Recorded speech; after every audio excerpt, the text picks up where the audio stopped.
2025 is the 50th year of the end of the Vietnam War.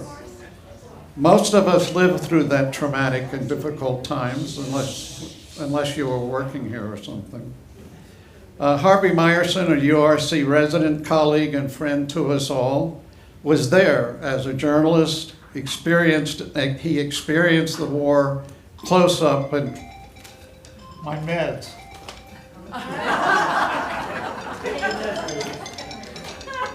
Only at URC. I'll be right back. So, experienced the war up close and personal. He's the author of a prize-winning book, Vitenam, and based on his experiences there. This evening, he's going to share his thoughts with us on the long-term influence of the war on the American culture and how that experience continues to influence American thinking. Harvey.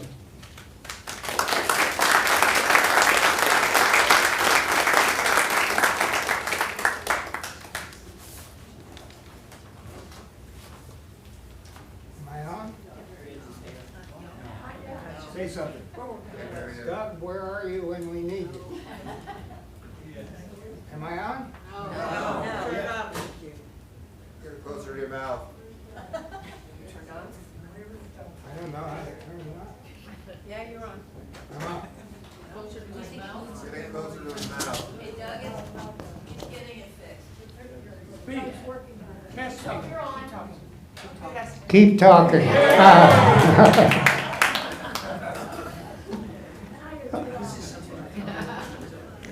Thank you, Davis, for your generous introduction. A couple of years ago, when I emerged out of seclusion to deliver a talk here, I felt a need to generate some name recognition. So I introduced myself as Gladys' husband. It seemed to work. So I'll stick with it, especially since in just a few days, we'll mark the 50th anniversary of a roadshow whose life has been extended, and of this I haven't the slightest doubt, by our decision to settle here at URC. Since I'm unfit for anything practical, this lecture is a modest way of expressing my appreciation to all of you, to which I would add special thanks to Dan Wynn, Scott Johnson, and Doug Shaw for taking charge of tonight's visuals. You know, it's hard to believe that the Vietnam War ended 50 years ago, or that we, those of us in this auditorium, belong to the last generation for whom one of the most divisive episodes in American history exists as a living memory. We carry its wounds with us to this day. Tonight I'd like to profit from the immediacy of that painful memory, highlight some defining aspects of the Vietnam War, and then consider its influence on American society as a whole, and vice versa. My vehicle is a concept that guided our conduct of the war, and that in my view has both foreign and domestic dimensions. The concept goes by the name of counterinsurgency. For tonight's talk, I'll use a simplified working definition of that term as follows. American counterinsurgency is a form of warfare that may or may not involve physical violence, but that always places a premium on winning the hearts and minds of a targeted population through various manipulative means. For starters, I'd like to offer a few contextualizing comments on counterinsurgency's overseas dimension. Number one, American counterinsurgency overseas is notable for its self-consciously intellectual character. The U.S. Army Marine Corps Counterinsurgency Field Manual produced by General David Petraeus and friends in 2006, begins with these words: counterinsurgency is not just thinking man's warfare. It is the graduate level of war. Number 2, American counterinsurgency since Vietnam has been primarily a project led by political liberals. John F. Kennedy is its patron saint. Today's U.S. Army Special Forces are direct descendants of an early Cold War psychological warfare unit that was dying on the vine when JFK resurrected it and highlighted the Green Berets its members favored. Kennedy also ordered the establishment of a Navy counterpart called the SEALs. Those initiatives reflected JFK's special interest in so-called low-intensity or unconventional or guerrilla warfare. Kennedy also thought commandos were cool. Some of you may recall that he was a huge fan of Ian Fleming's James Bond novels. Kennedy and Fleming dined in Washington. For liberals, it was a super cool James Bond in a dinner jacket. For conservatives, a ruggedly individualistic John Wayne in chaps. Think about it. My third observation concerns another prominent Democrat with a capital D who occupied the White House shortly before JFK, Harry Truman. If Kennedy set the tone for America's elitist, often highly romanticized, thinking man's warfare, Truman gave it the hyper-moralistic ideological framework by which it would be rationalized to the American people. Broadly speaking, that framework was the globally polarizing Cold War competition with the Soviet Union and the related American policy of containment of perceived Soviet expansionism. That meant getting deeply involved in the internal affairs of nations deemed threatened by Soviet communism or by instability that might conceivably lead to Soviet communism. This global project was formally initiated in March 1947 with a presidential address to Congress unveiling what became known as the Truman Doctrine. One outcome was a crusading good versus evil character to much of our foreign policy that looked past the anti-colonial dimension of most uprisings then occurring in the developing world. Ho Chi Minh became a communist after trying and failing to win Woodrow Wilson's support in 1918. Nearly 30 years later, in 1945, Ho's victory speech, after defeating the French colonialists in Vietnam, began with the ringing words of America's Declaration of Independence. Quote, "All men are created equal. They are endowed by the Creator with certain inalienable rights," Ho proclaimed. But we still weren't listening.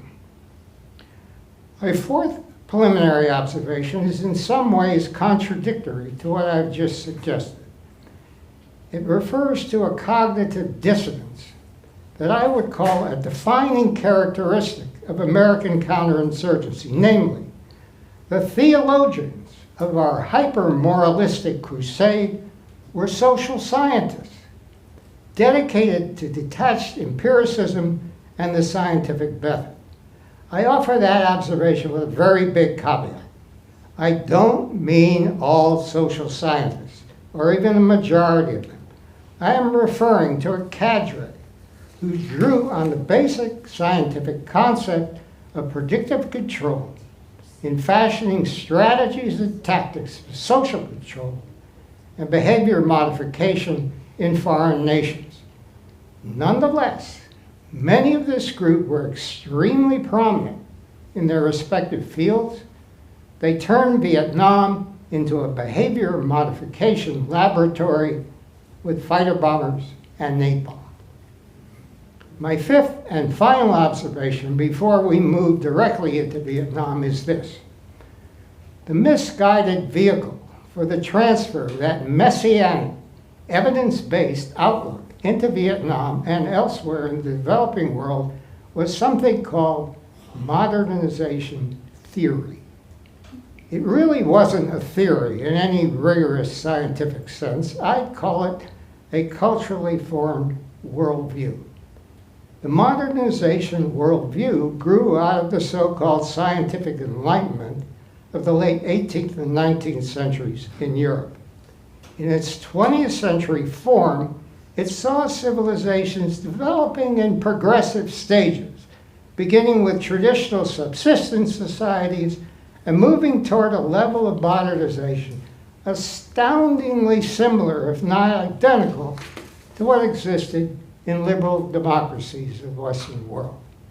i.e., we liberal Democrats, with a small d, represented a sort of civilizational apex, a summit of human achievement, and it was our duty to bring less favored nations up to our level using methods favored by us, step by empirically measurable step.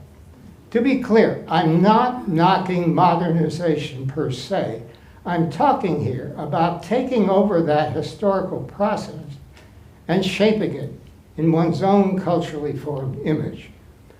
The most prominent proponent of the modernization worldview during the Vietnam era was the MIT economist and economic historian Walt Rostow. In 1960, Rostow laid out his pseudo-theory in a book revealingly entitled Stages of Economic Growth, a Non-Communist Manifesto. With a single phrase, Rostow married empirical science to messianic ideology in pursuing the global ascendancy of so-called Western civilization. The timing of Rostow's manifesto could not have been better. That same year, John F. Kennedy was elected president. He immediately named Rostow his deputy national security advisor, just behind ex-Harvard Dean McGeorge Bundy. When Lyndon Johnson replaced John Kennedy as president, Walt Rostow moved up and replaced Bundy. His outlook provided a profoundly influential template for American counterinsurgency in Vietnam and beyond. Thus, in summary, any useful approach to American counterinsurgency in Vietnam and, as I'll show on the American home front, must take into account its origins in doctrines of civilizational superiority, its liberal intellectual character, its weird combination of detached science and moralistic zeal, its deeply rooted commitment to bring other people up to our presumed level as determined by scientifically measurable means. Now, armed with that working context, let's move directly into Vietnam and examine how America's evidence-based fantasies played out at the ground level.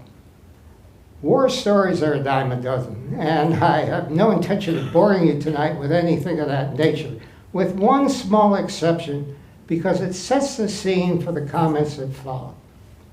It's a photo of me in a hamlet in the Mekong Delta in hand-to-hand combat with a Viet Cong guerrilla.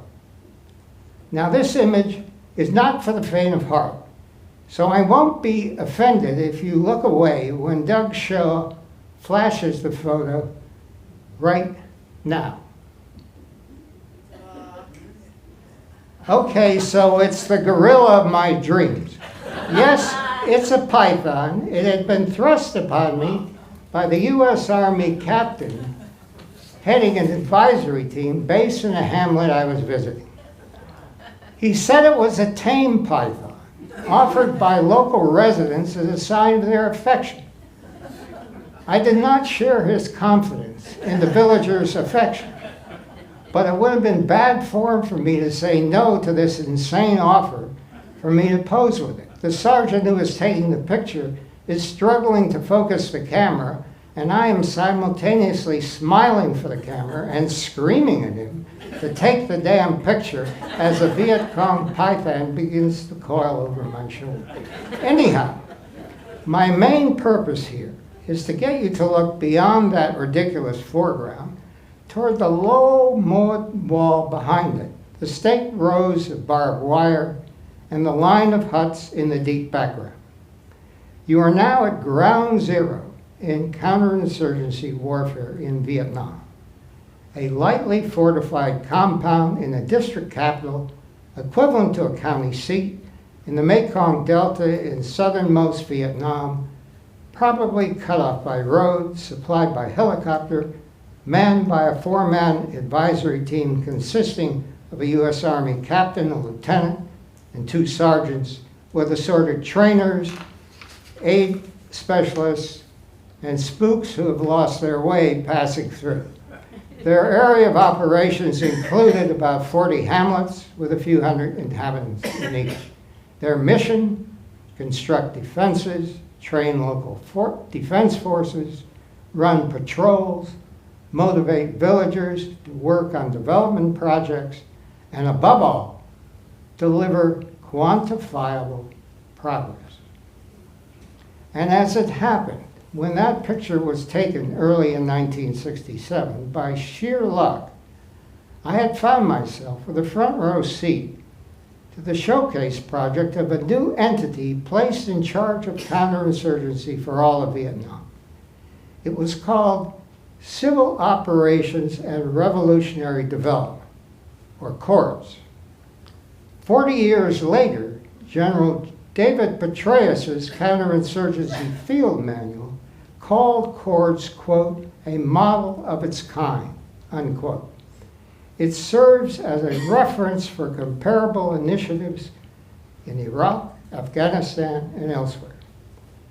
CORDS was the brainchild of Robert Comer, a close confidant of LBJ, a former CIA official, nicknamed Blowtorch. Blowtorch Comer came to Saigon and created CORDS by integrating fragmented civilian and military efforts under his aegis. It was a bureaucratic marvel, and it worked. Unfortunately, those involved in it had insulated themselves from knowing how badly it worked. And so there I was, witnessing depressing history in the making. That showcase course project I followed closely in 1967 and 68 and visited again in 1970 concerned a north-south canal used to bring rice from the Delta to Saigon. The Viet Cong had shut it down by occupying hamlets on both banks. The idea was to open what became known as Comer's Canal in stages, working from north to south.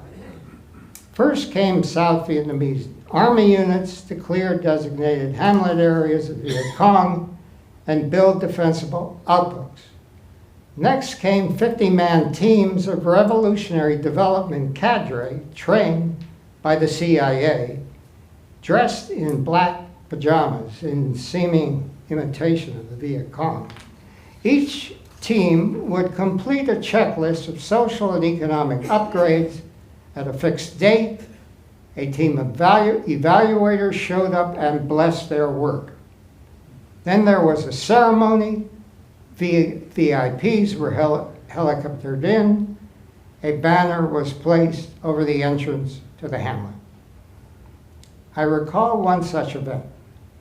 The briefer stood before a portable stand holding several pages of graphs and charts. As he flipped from one page to another, he reported 12 classrooms built, 4 classrooms repaired, 86 small bridges built, 12,000 meters of secondary road repaired, 1,200 meters of main road surfaced with crushed rock, 2 hamlet offices built, 1 market 70% completed, and so on. Whereupon the cadre moved on, the Viet Cong returned, and life resumed as before.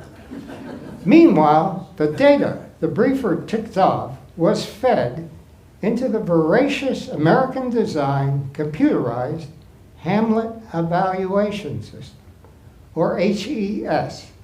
It was modernization theory brought to life, the beating heart of the American counterinsurgency effort in Vietnam. In a sense, we had no choice. There was no front line in Vietnam. That was less a problem for the Viet Cong than for the Americans. The Viet Cong just needed to hang around and wear down the government. They didn't have to answer to voters 13,000 miles away. American leaders had to show measurable results, or what Lyndon Johnson poetically called, if you can remember, coonskins on the wall. The Hamlet Evaluation System, HES, collected and collated coonskins. More than that, it literally created coonskins, otherwise known as progress data, and forwarded them to the White House and other decision-making sites in Washington, D.C., where they formed the leaky bedrock for American counterinsurgency policies, strategies, and tactics in Vietnam. For Comer's Canal, the data was all positive, leading up to formal opening ceremonies in late 1967, during which we had to hunker down because Viet Cong had attacked a nearby hamlet and we were responding with fighter bombers. It was all a sham. During the next 3 years, Comer's Canal would be officially opened and officially closed 2 more times. It was progress repeating itself like a broken record. Along the way, the Hamlet Evaluation System was refined to a point where personal assessments delivered by the occupants of those military compounds, as in the photograph displayed earlier, those up-close and personal assessments had been all but eliminated by civilian computer gurus in Saigon in order to avoid dreaded subjectivity. Instead, the contributions of the American personnel at ground zero of the war had been reduced to checking boxes. Later, they were told how their area of operations was doing. I recall an afternoon in the hooch of an Army captain on one of those blistering hot Delta days. Stripped of shorts and t-shirts over a few beers, we began pulling out cards from a corner and counting all the questions the captain was required to answer in a typical month. The total came to 5,397 each month. American decision makers had created a separate evidence-based reality in Vietnam, and soldiers dutifully lived it. The evidence was at once factual on its own imposed terms and utterly divorced from any meaningful reality. Such was the direction of my thoughts when in the spring of 1970, not long after my book's publication, I was invited by the Washington Post to review a new book entitled "To Establish Justice, to Ensure Domestic Tranquility." It was a final report of the Blue Ribbon National Commission on the Causes and Prevention of Violence in America, established by Lyndon Johnson in 1968 in the aftermath of the assassinations of Martin Luther King Jr. and Robert Kennedy. The commission members included the usual list of luminaries, but what really caught my attention was the commission staff. It consisted of more than 200 prominent, quote, violence experts. During the year and a half of the commission, they had produced 15 other volumes of printed matter, 4 of which were published by General Trade Houses. The final report summarized their evidence-based assessments and presented their recommendations for dealing with violence in urban America. I could not believe what I was reading. Much of it could have been taken directly from counterinsurgency progress reports. of the sort I had been perusing for the past 2 years in Vietnam. My review was unsparing, although I did not choose the headline. It's a bit too strong for my taste. To take one example among dozens, the Commission report included recommendations for new criminal justice officers in every major metropolitan area, staffed by violence experts who would, quote, periodically evaluate agency programs and encourage innovations and pilot projects, unquote. And each office would have an advisory board staffed by other violence experts who would propose similar programs and innovations, and so on. Here I'll quote myself. I don't think it entirely coincidental that parts of this report read like briefings on pacification in Vietnam. Social control in this context can be summarized as a series of programs aimed at winning the loyalty of the American population and thereby reducing casualties. This could be what drives many young people to irrational violence, unquote. Many of the Violence Commission's recommendations were implemented as part of Lyndon Johnson's War on Crime. Decades later, in a book entitled From the War on Poverty to the War on Crime, the Harvard historian Elizabeth Hinton recorded the carnage. By 1981, LBJ's War on Crime had, in the best tradition of American counterinsurgency, funded 80,000 crime control projects and awarded 155,720 grants, many of them similar to counterinsurgency programs in Vietnam, but now largely aimed at low-income urban communities. Meanwhile, as those home front counterinsurgency programs proliferated, America's prison population exploded from 300,000 during the 1960s to nearly 2 million by the end of the 1980s, as a mindset honed in Vietnam flourished in the American homeland, and a wildly disproportionate number of African Americans suffered the consequences.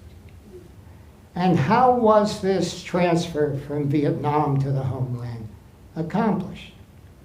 We can begin to get an idea from the case of the Simulmatics Company. It was co-founded in 1959 by a giant in the field of political science and communication theory, Ithiel de Sola-Pool. At the time, Pool headed MIT's political science department. Professor Pool's Simulmatics co-founder was a New York ad man named Ed Greenfield. Their product was a computer program that modeled 480 different voter categories and predicted their responses in different election scenarios. It came to be known as the, quote, people machine. Being hardcore liberal Democrats, Pool and Greenfield pitched their product to John F. Kennedy's 1960 presidential campaign and won a modest contract. But it was in Vietnam that Simulmatics found its mother lode, a Defense Department contract that involved interviewing peasants in the Mekong Delta and assembling a massive bank of data on them with the aim of predicting their behavior. They worked mainly in a province adjacent to where I hung out. The scuttlebutt was that they seemed a little lost, but harmless. Decades later, I ran across a delightful book about Simulmatics by the historian and New Yorker staff writer, Jill Lepore.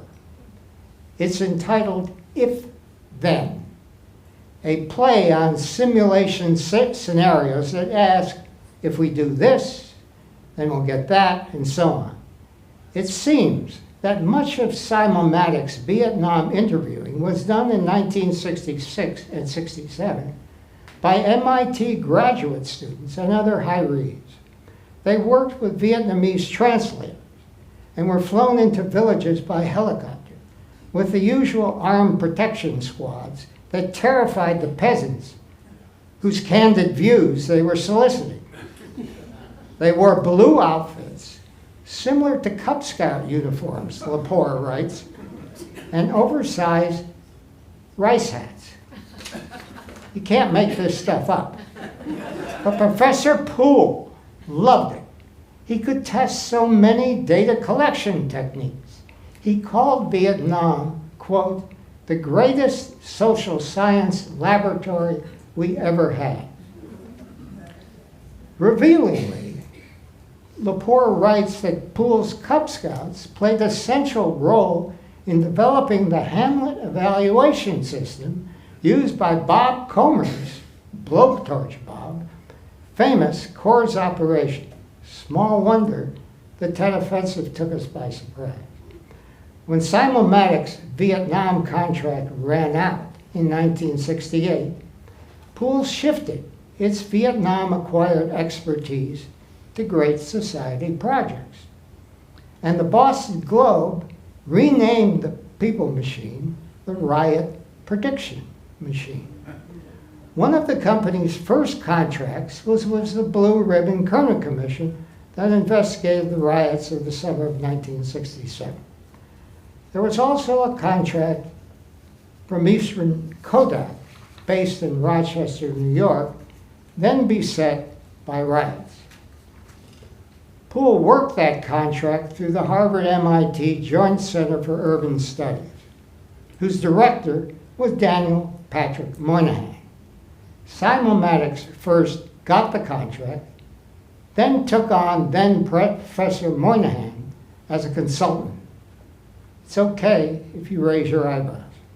In that way, Professors Poole and Moynihan applied methods proven useless in Vietnam toward collecting data that shaped so-called riot prevention policies in 15 major American cities. And so it went. As America's Vietnam commitment wound down, the war on poverty and the related war on crime took off, and many Vietnam alumni found a receptive home front audience for their failed schemes. Counterinsurgency model domestic programs even found their way into the Harvard curriculum. Here's a headline from a Harvard news release in 2012. The news release is about a counterinsurgency modeled anti-street gang. There we go. No, one more, Doug. One down. A counterinsurgency modeled anti-street gang project in Springfield, Massachusetts that formed the basis for a Harvard course. The Springfield Police Force ran it operationally, while Harvard students participated by analyzing data the police provided using a data collection system called Lighthouse. Lighthouse, I discovered, was developed by researchers at the U.S. Naval Postgraduate School in Monterey, California, as part of a counterinsurgency partnership with the nearby Salinas Police Department. In that case, the Viet Cong were Latino street gangs. Among that project's products was a 275-page thesis on small-town counterinsurgency in America, offered as a blueprint for other domestic counterinsurgency initiatives. Here's the cover page, if we're still on it. But anyway, it summarizes the what comes in the following 275 pages. And by the way, speaking of Harvard, the General Trade edition of David Petraeus' Counterinsurgency Field Manual I mentioned earlier contained a glowing introduction by Professor Sarah Sewall of Harvard's Kennedy School of Government. Professor Sewall even landed a gig as an advisor to General Stanley McChrystal during his tenure in Afghanistan, from Vietnam to Afghanistan by way of Harvard Yard. And so I must ask again, what accounts for this resilience of a failed idea? this compulsive reincarnating of an irredeemably flawed system? That question led me to begin considering counterinsurgency as a symptom of something much larger, a more generalized, culturally shaped way of thinking that placed a premium on mind manipulation. Or, to use a phrase favored by its practitioners, that strove for, quote, information dominance. In search of greater clarity, I took my inquiry up a notch, as it were, to carefully calibrated techniques adopted during the global war on terror.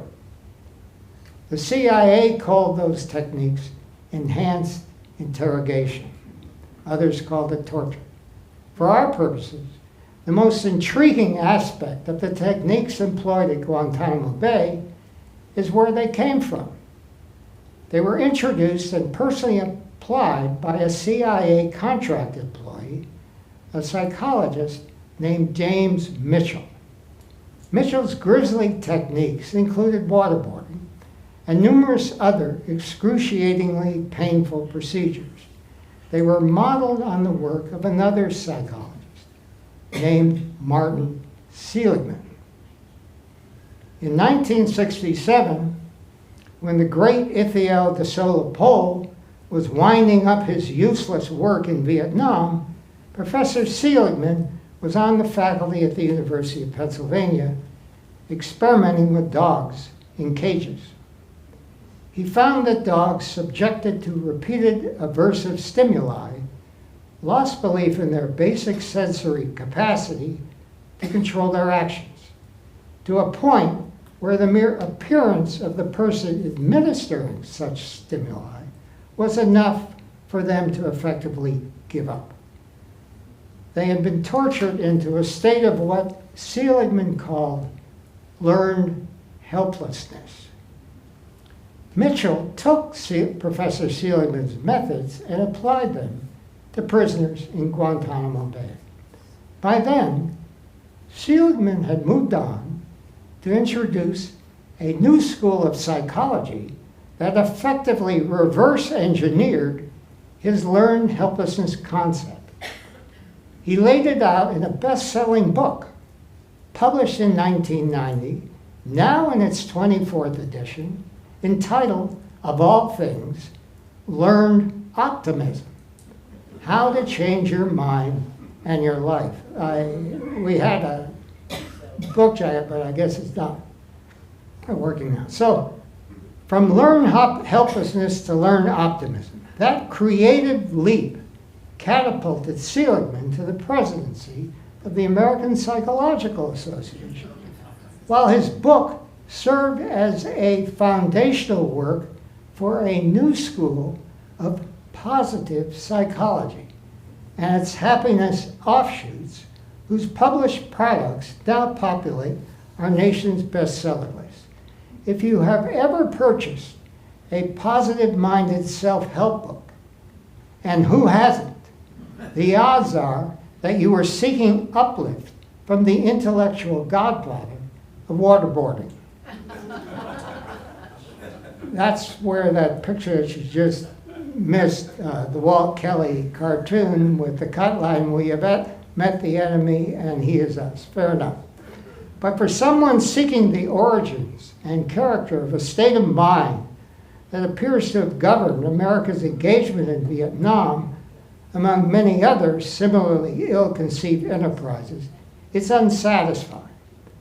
And so my Vietnam researchers have continued. I'll spare you the part about Herman Melville and a few like-minded others, and instead conclude tonight with a finding and a couple of related observations that seem to me to point in the right direction. I've noted the self-consciously intellectual character of American counterinsurgency at home and abroad. It's a reasoned approach to public policy issues, far more sophisticated than, say, the ethno-nationalism that's been in the news lately, which is tribalistic and anti-intellectual.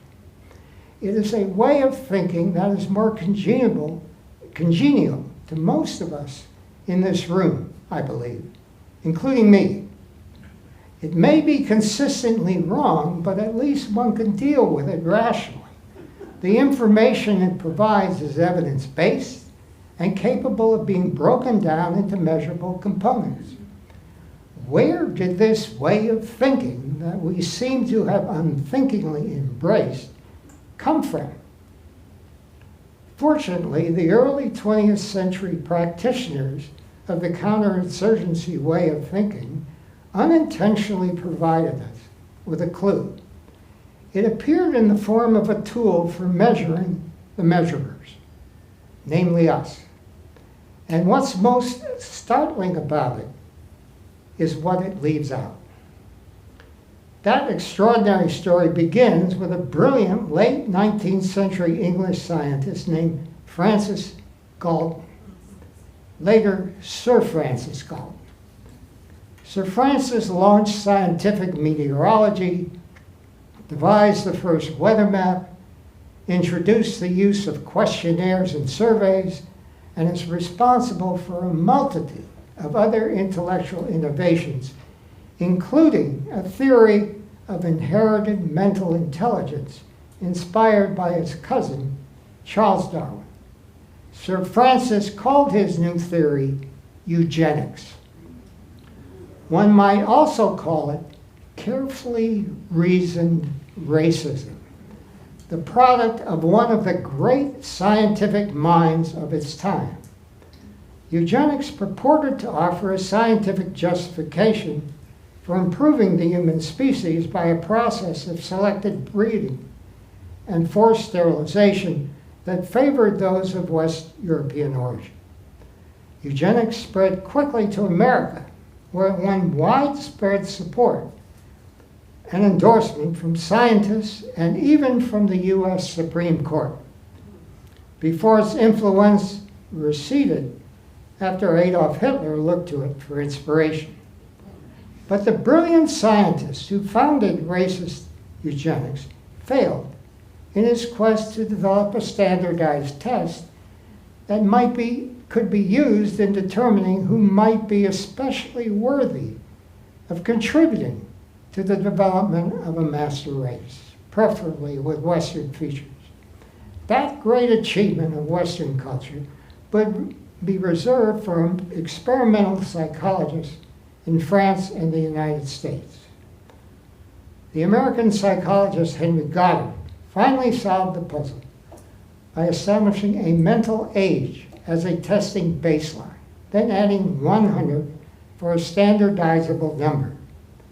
It is to Goddard that we owe the purportedly scientific assessments of idiot, i.e. worse than an average 2-year-old, imbecile, between 3 and 7, and moron, 8 to 12, in case you didn't know. Subsequently, the Stanford psychologist Lewis Terman refined Goddard's concept a bit and gave it a name. He identified it as a test to determine a person's intelligence quotient, or IQ. Et voila! Westerners could now know with scientific precision where they stood on the road to civilizational supremacy. With the IQ test and all the meritocratic ladders it generated, Western modernizers effectively swallowed their own tail. For the IQ test was devised in such a way that it arbitrarily privileged the mode of perception that is commonly called cognitive reasoning, while splitting out and devaluing another complementary mode of perception, infinitely grander in scope and potential. It happened this way. Goddard and his colleagues were annoyed to find that on some test questions, 2-year-olds performed as well as 10-year-olds, thereby often mixing presumed idiots with potential geniuses. They needed a ladder to separate wheat from chaff, so they eliminated those annoying questions. And it turned out that virtually all of the deleted questions related to sensory perception, such as finds expression among humans through music, art, dance, and poetry, thus purified of those contaminants. The IQ test measured only what the Caltech science historian Daniel Kevles calls scholastic intelligence, or cognitive reasoning. It was a well-reasoned decision of amazing stupidity. Sensory perception predates cognitive reasoning by eons. Its achievements include photosynthesis, multicellular organisms, life-sustaining homeostasis, and other such wonders, any one of which is more creatively complex than the work of all the Nobel Prize recipients with their genius IQs combined. So the challenge today for reasoning minds still clinging to their culturally beaten down senses, the challenge today should be obvious. It is not for already hyperinflated reasoning egos to merely keep duplicating their self-limiting way of thinking ad infinitum with various forms of so-called artificial intelligence. That's easy. In evolutionary terms, it's trivial. The real and potentially saving challenge is for reasoning minds to step down from their self-constructed thrones and with suitable humility seek to contribute constructively to a world of perception that's much grander than unassisted reasoning is capable of contriving on its own.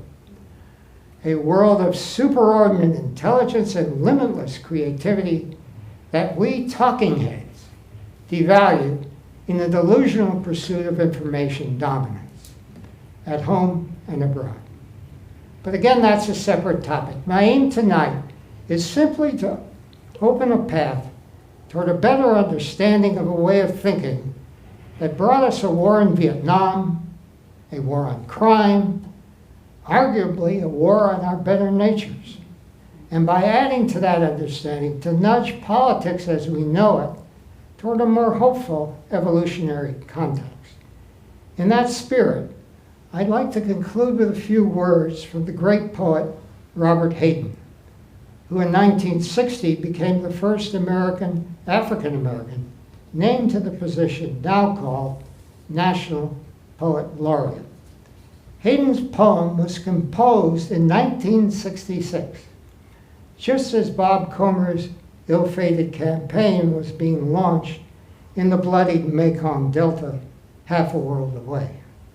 It is entitled Monet's Water Lilies and refers to the Impressionist Claude Monet's series depicting his watery garden in the Paris suburb of Giverny.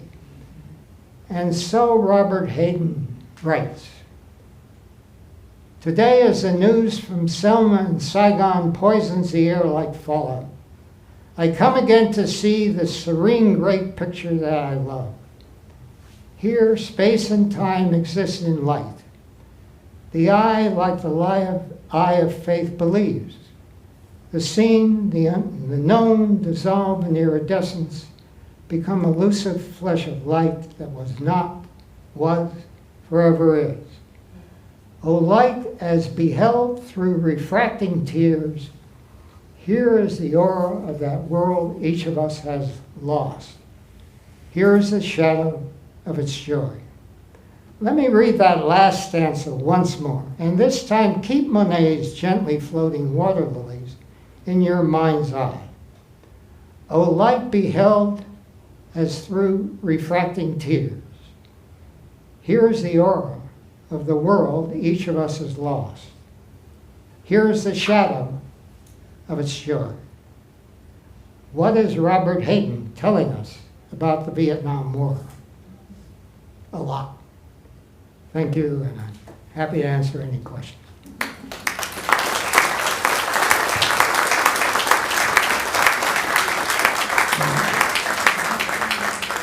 So now we'll have some time to take questions. We have microphones on both sides of the room and mine. So we'll open it up. Any questions, comments?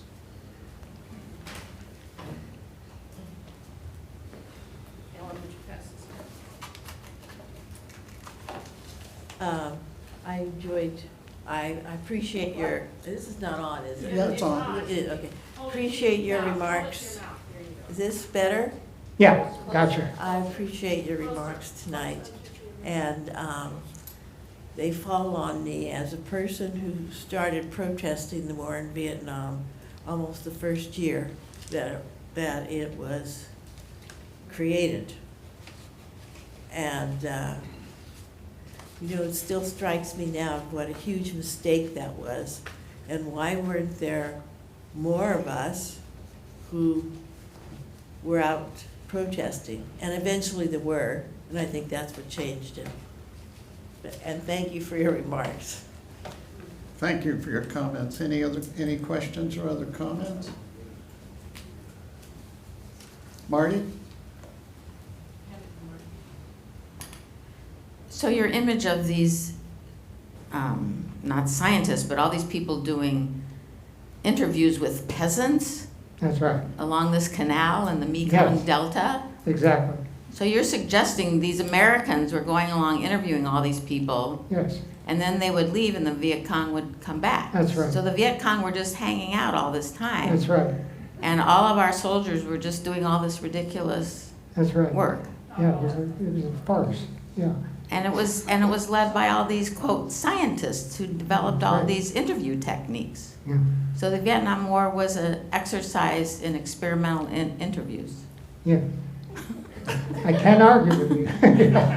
Yeah. One of the unfortunate things about the war is that those covering it, particularly in television and so forth, you can't show things like that briefing on that canal. You just can't. You look for battles, and you go to Quezon, and you go to the Ia Drang Valley, and you go to Hue, and it's on that night's news. But it's not really the war. It's well, it is the war, but it's not really what's going on. What you're seeing is real, but something was happening there in Vietnam, and that's what just sank all the way into me. That just didn't make any sense. And it's been in trying to find where that came from that has occupied me for quite a while. I have a quick question. So is it your sense that the thread going through that entire history is being applied now just as pretty much the same way as it was that led us to the Vietnam War?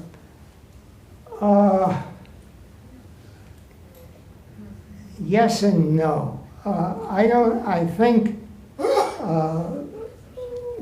we're more conscious of things, but at the same time, at least I found myself, we're trapped in a certain way of thinking that we've inherited. Like I said, unthinkingly. Now, I qualify this. I mean, what you're getting here could be a 4 semester. Of course, especially after we moved past Vietnam, but there are people who have begun to question this. And this way of thinking, and the interesting part is that there are people from liberal reasoning people are just looking at this in this way and saying this doesn't make sense. And there are groups, well, for those of you, there's a wonderful book that came out a year ago, if you read these things, called The Blind Spot, co-authored by a theoretical physicist at Dartmouth, a astrophysicist at the University of Rochester, and a philosopher at the University of British Columbia, breaking down this worldview. It's a separate lecture for me to go into this, but there are people, and this is another thing about science that I learned, and I'm not a scientist. The most interesting scientists are not the, quote, scientific consensus. I'm not talking about those who are against this, I don't want to get into that back and forth. But there's a Julian Huxley had a wonderful phrase about scientists called yesterday's heresies are tomorrow's orthodoxies. And if you go to the edge of science and see what people are doing, they are questioning exactly what I've been talking about today and trying to read. Yes? Okay, I have a question regarding the soldiers who came back from Vietnam Yeah. who suffered from PTSD Yes. and how that impacted our culture and our society for the last 60 some odd years. And how does that fit into your story about how what we saw on TV was not really what was happening on the ground? Well, it's a good question, and it deserves an answer. I think the number is 3 million Americans served in Vietnam. 1.5 million served in Iraq. 800,000 served in Afghanistan. No one came back from those wars the same as they were when they went in. And it drives me up the wall when I see, oh, well, we only had 20 killed in Afghanistan last year, so who cares? The impact of this kind of an experience where a part of you knows, I mean, everyone knows what's happening. It's too hard to admit. I mean, it would throw you upside down. So people, particularly the Vietnam generation, when there was no one to honor them or anything, came back. All of them suffered. No one came back the same. This is why, if I had to pick a war criminal from the Afghanistan war, it would be David Petraeus, going on and on about how this is a generational project. And look, we only have 10 casualties this year or that. And giving these data again, that gives you no sense of the impact the war is having on these young people who are serving there. It stresses their minds. There's a tension present in there because you're saying, a part of you is saying this is crazy, but you don't want to admit it. And you come back and you live with it for the rest of your life. So we have time for one more question or comment. We're getting close to the end. Yes. I'm coming. Thank you. So Harvey, that was so stimulating and interesting and thoughtful. It may be a little bit beyond your realm, but as you talked just now about the terrible trauma, part of it was because of the vision of what was being portrayed, but partly just because it was war. Do you see that as different in kind or degree than what happened in World War I? Absolutely. Absolutely. And I thought you'd answer that. And help us articulate for us why it is that this is different in Completely kind. different. Because you're sent out there and you're saying, trust these people and help them. And they don't trust you. And you aren't sure where, who you should trust. And there was something usual. Americans were so-called advisors. And the main mission of an advisor is to build rapport with the people you're advising you. Well, what if they're ripping you off? It doesn't matter. You have to build rapport, you have to get along with them, and you have to sort of twist your mind around and turn it, into different, to compartmentalize it. The master of compartmentalization, I think I'll end with this anecdote because it's worth hearing. The master of compartmentalization, the sort of archetype of this whole thing was Robert McNamara, of course. Has anyone heard of Project 100,000? Because it affected many of you. It was a project launched by McNamara, and it actually goes back to 1962 when an African-American president of the Rockefeller Foundation he was from New Haven, he'd grown up in the ghetto, and he served in the army. And he got disciplined, and it changed his life. And so he proposed that young men, black men from urban ghettos, be encouraged to serve in the army. This was 1962. It was ignored. No one paid attention. Went to the Pentagon, until 1965, when the buildup began, and suddenly McNamara rediscovered it and went by the name of Project 100,000. About 350,000 wildly disproportionately African Americans were brought into the army and sent to the front lines. He served two purposes. There are parts of Detroit and Cleveland where you can't even mention McNamara's name, if you're concerned about your safety. It served two purposes. One, it filled the ranks because this was just when the buildup was beginning. Number two, it avoided having to activate the reserves where those of us in college had found a place to live. So it quelled down the protests. It was a diabolically successful, but what it reflects is this, if you went and talked to McNamara now, he would, I was just doing my job. And this is what happened during Vietnam, and what happened to the people who all of us, who were involved in it. And I think that means all of us. Thanks. Okay, thank you very much. Our time is up. Harvey, will you stick around here a little bit so people can ask questions individually? Thank you very much.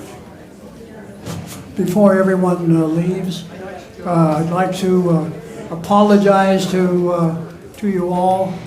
We had a little problem with technical problem back here, and a lot of the slides that Harvey had made for his excellent presentation, I wasn't able to get to them, so I want to apologize to you all for not getting the full, wonderful presentation. The Technicolor version.